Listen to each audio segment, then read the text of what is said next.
আইনে বলা আছে যে আপনি কত শতাংশ লাভ করবেন। বিজনেসের কাছ থেকে কিনলে নাম মোবাইল নাম্বার রাখবেন, আমরা নিয়মিত চেক করবে, আমরা না আসতে পারলে ওরা দেখবে কত করে কিনেছে, মূল্য তালিকায় কত রেখেছে, ওরা নিয়মিত আপনার কথা করবে। প্রশাসন আমাদের ছেলেদেরকে যথেষ্ট পরিমাণ হাতে কলমে প্রশিক্ষণ দিচ্ছেন। আমরা সিদ্ধান্ত নিয়েছি আমাদের মনিটরিং টিমের সাথে আমরা ছাত্র ভাইদেরকে একটা টিম আমাদের সাথে অ্যাড করে রাখবো, যাতে করে তারাও বিষয়টি মনিটরিং করে এবং বাজারে একটা স্থিতিশীল পরিবেশ তৈরি হয়। কুমিল্লা শহরের 7টা টিম আমাদের বাজার মনিটরিংয়ে আছেন।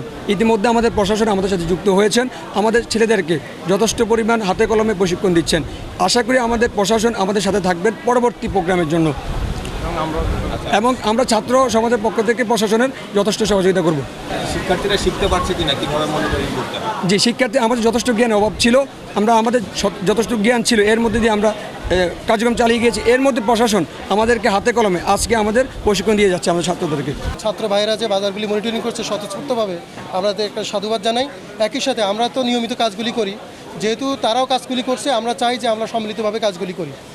এখানে দুইটা বিষয় তৈরি হবে, সেটি হচ্ছে একটা হচ্ছে মানুষের কাছে একটা ইতিবাচক পরিবর্তনের দিকে মানুষ যাবে, যে না ছাত্ররাও বাজারগুলি দেখছে, প্রশাসনও বাজারটা দেখছে, তাহলে যদি সবাই আমরা সম্মিলিতভাবে এই কাজটি করি তাহলে আমরা আশা করি একটা ইতিবাচক পরিবর্তনের দিকে যাবে।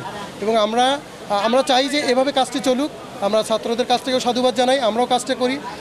যেহেতু তাদের কোনো আইনি ওইভাবে ব্যবস্থা নিতে পারবে না, আমরা ছাত্র ভাইদেরকে বলেছি যদি তারা কোনো ধরনের অনিয়ম দেখে তারা যেন আমাদেরকে জানায়, আমরা জানালে আমরা সেটি যদি আমলযোগ্য হয় আমলে নিয়ে আমরা আইনি ব্যবস্থা গ্রহণ করব। আমরা সিদ্ধান্ত নিয়েছি আমাদের মনিটরিং টিমের সাথে আমরা ছাত্র ভাইদেরকে একটা টিম আমাদের সাথে অ্যাড করে রাখবো, যাতে করে তারাও বিষয়টি মনিটরিং করে এবং বাজারে একটা স্থিতিশীল পরিবেশ তৈরি হয়।